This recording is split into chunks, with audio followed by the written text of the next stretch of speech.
I'd like to welcome our guest today, and he is, of course, Teriba, CEO, Economic Associate.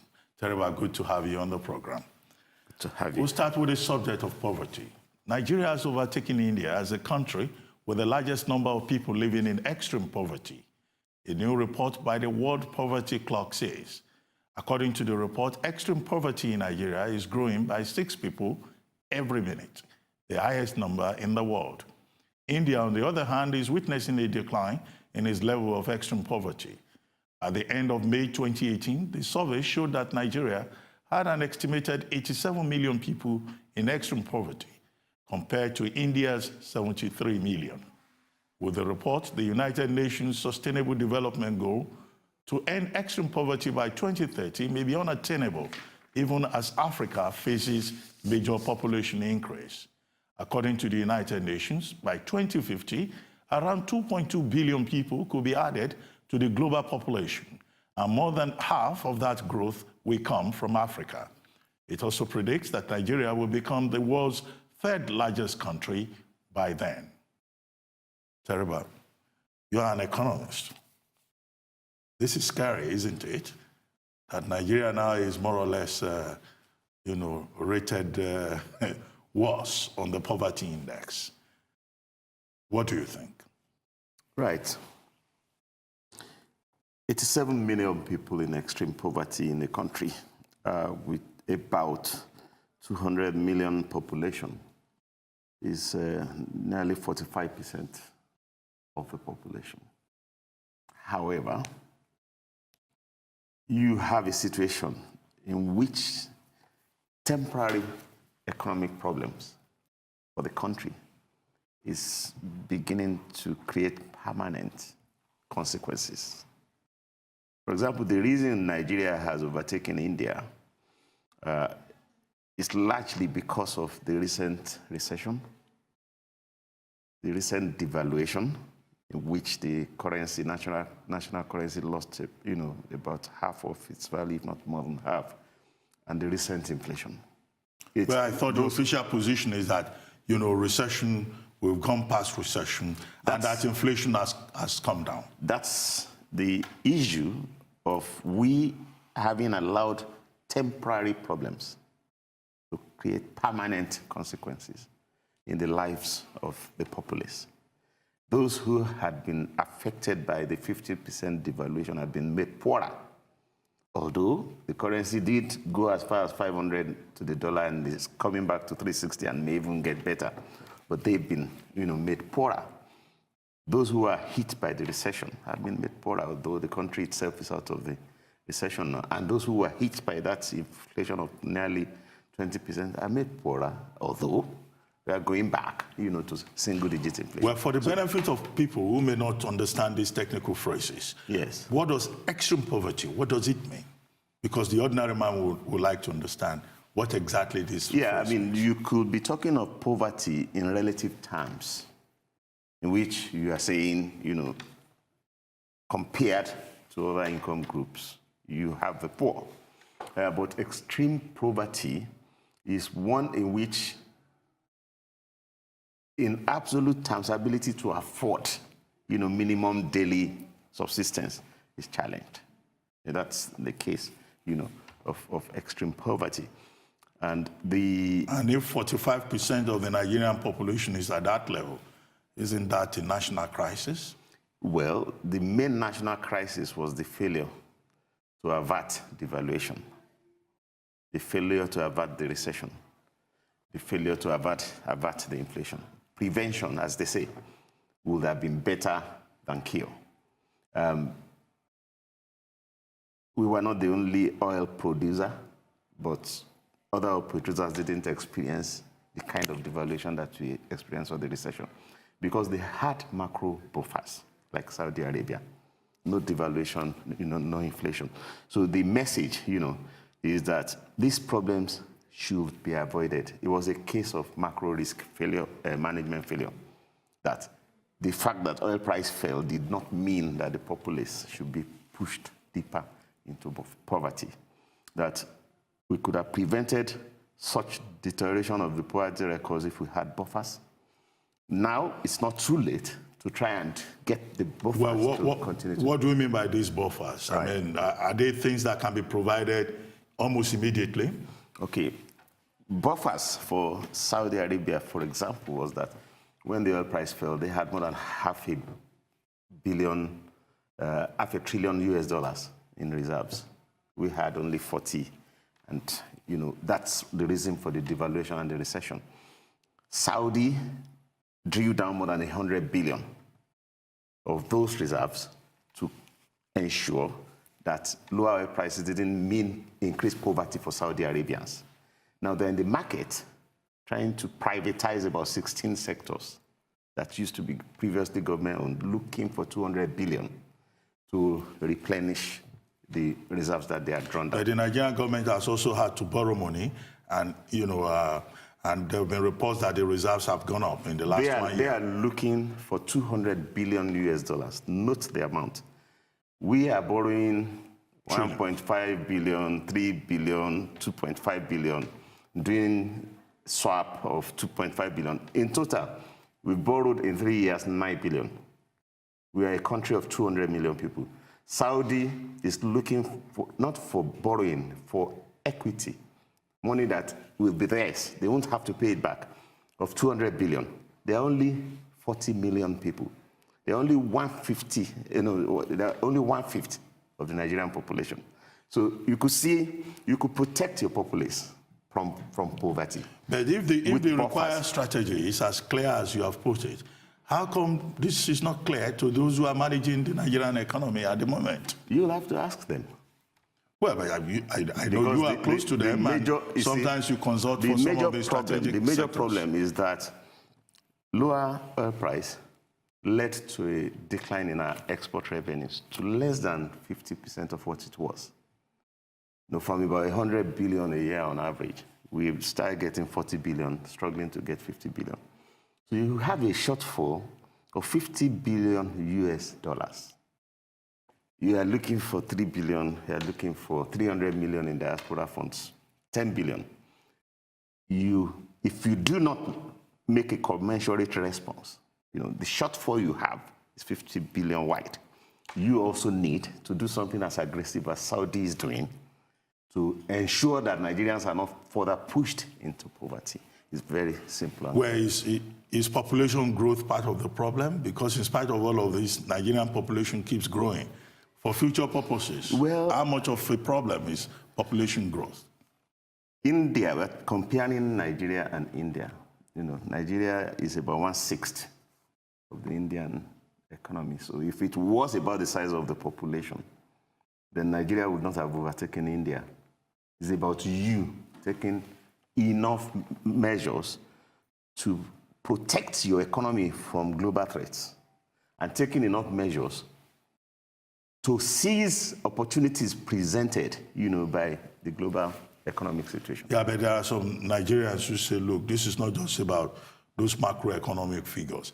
That the big problem is that, the Nigerian productive sector is not working. There are no policies to provide real growth within the economy in terms of industrialization, in terms of, providing an enabling environment that can create jobs, prosperity, wealth, opportunities for the people. Do you agree with this? Well, Nigeria has, you need to, if you have a storm, that means even if people want to go out, they can't, because there's a storm out there. You have to deal with problems that cripples the entire economy. 50% devaluation is not something that any country should allow itself to go through. A recession is something that you should do your best to present. We are talking of problems that will wipe out if even people had industries. Okay. So let's look at it in terms of that. You have to calm the storm first for people to see clearly, to do the kind of things that you say we are saying that they should do. So it's a macro challenge. It's not for Nigeria alone. It's for the whole world. And you can see the examples of what they are, including even India. India is very aggressive in getting, capital inflow from its diaspora, in getting foreign direct investment. So it's a macro issue first. It's a question of the patient, if the patient is anemic, get him some blood. So the lifeblood of the system is foreign exchange. Okay, And by way of summary, I would like to ask you to just outline in very specific terms what should be done to address this situation. Right. For the economy to provide a climate where poverty will reduce, Nigeria needs to tackle the immediate causes of the recession and the devaluation, which was illiquidity. Nigeria needs to, learn from the examples of countries that are trying to get foreign exchange inflows that is commensurate to what they lost through non-export means. Nigeria has assets, all over that we could raise adequate foreign exchange on, not necessarily borrow, raise equity, and not 10 billion, maybe 50 billion, maybe 100 billion. That's the way to lift those who had fallen into poverty out of poverty. That was the way in which we could have prevented, the increased incidence of poverty in the first place. Okay, so you don't agree with people who say that the best way to get out of poverty is to go to church and pray to God and pray for prosperity, as many Nigerians do every Sunday? Well, if it's about praying for increased foreign exchange inflow. Because many Nigerians on the right don't probably understand that, these are basic economic we have issues to fix the requiring problem responsibility. They think it's something about prayers. Prayer, there's room for prayers. Just pray on the right. Anyway, the right I'm just pulling your legs. Okay. It's time now for a break here on This Day Live, the Sunday Talk Show. Plenty more when we return. Don't go away.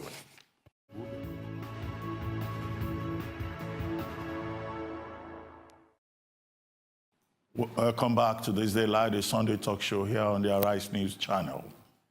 In Lagos, Nigeria, at least 9 people were confirmed killed by the authorities after the brake of an oil-carrying tanker truck failed, spilling its contents, which caused an explosion, bursting into flames on the bridge in Lagos. The Lagos State Emergency Management Agency said in a statement that 9 are dead, one of them a child. Another 4 persons were injured in the accident, and 54 vehicles were reportedly burnt. Now, quite a tragic incident in Lagos on Thursday. What even made it even more gory is the fact that around the same spot, the following day, there was yet another accident involving 2 vehicles, and 10 persons were reportedly injured. Now, what's your take on all of this? Because that Thursday was really a traumatic day for many Lagosians. Persons were phoning up and down, trying to establish that their persons were alive and well. I don't know whether you are aware of this story and what you think. Yes, I'm aware of the story. I heard about it, I guess, shortly after it happened, while the flames were still up and the smokes were billowing. Well, it's an unfortunate development. It's an accident, and it's a pity that, such could happen within the city. Where we have a casualty, of about 9. A casualty rate. There are some persons who are saying that the state government is not disclosing the full number of casualties. And, and that it's likely that other persons... Initially, it was said to be 8. Yeah. And one of the injured then died. That made it 9. So from that day, they've said it was 8, including 1 minor. And the trauma of even witnessing that incident, even for those who are not injured or for those who didn't die, the residents around that place. I saw a lot of, video clips, on the electronic media of people, lamenting, recording it, filming it, and lamenting. Well, there are those who have said that perhaps if we, check those vehicles more rigorously, it might have been, prevented. You might have known that that trailer, had the brakes were not good enough, and it carried 60,000 tons, not 30. They said from some reports that we had. We could have prevented it. It did seem that once it happened, the government responded, rapidly. They got to the scene, I understand, within about 10 minutes. In less than 10 minutes, yes, they said. And they've given us all this information about what's happening. They've hospitalized those who needed to be hospitalized. They are receiving treatment. So it's an unfortunate development. I think in a sense, rest in peace. The state government and the various agencies, they deserve some commendation because they've been giving the public information, updates, showing that they are proactive. But the point you have made... No, the response, that's not proactive. Proactive is to prevent. It's to prevent. But we've also... But having happened, but we've also seen situations in this country whereby, an accident of that nature will occur and the government will act as if it's not concerned. And the various agencies will not also respond promptly. Okay, so that's why I say that they were ready and they should be commended they moved to the scene and encouraged to try and enforce, regulations more strictly, particularly with vehicles that carry. We know that they carry inflammable substance, so they should be a bit more stringent in ensuring that. But do you see a link between this particular accident and the extreme poverty we've been talking about? Because some people will say that in some other countries, you won't find, trucks transporting dangerous inflammable material in broad daylight and struggling for space on the highway, with, ordinary motorists. Is this a sign of extreme poverty? Well, but in practical any terms, linkage, with poverty will be fairly far-fetched. One driver's carelessness, or one truck owner's carelessness in not maintaining his truck, has, brought that tragedy.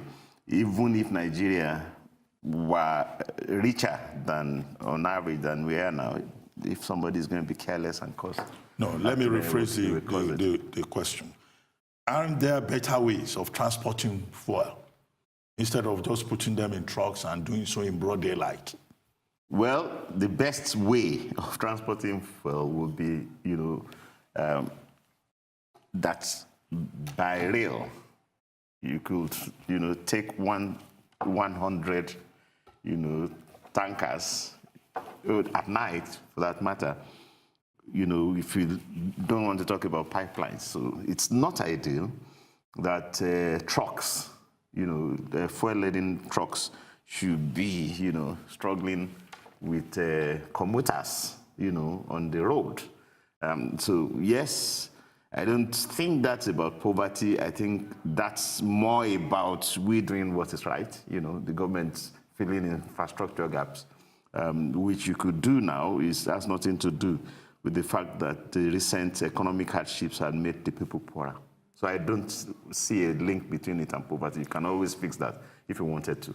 Well, some of the comments that I have read, there have been comments about human attitude, about the reaction of persons. And I don't know whether you have anything to say about that. For example, somebody was saying that one of the persons that died, instead of him to abandon his vehicle and take to his heels once the spillage occurred, that the man was more interested in saving his car rather than saving his life.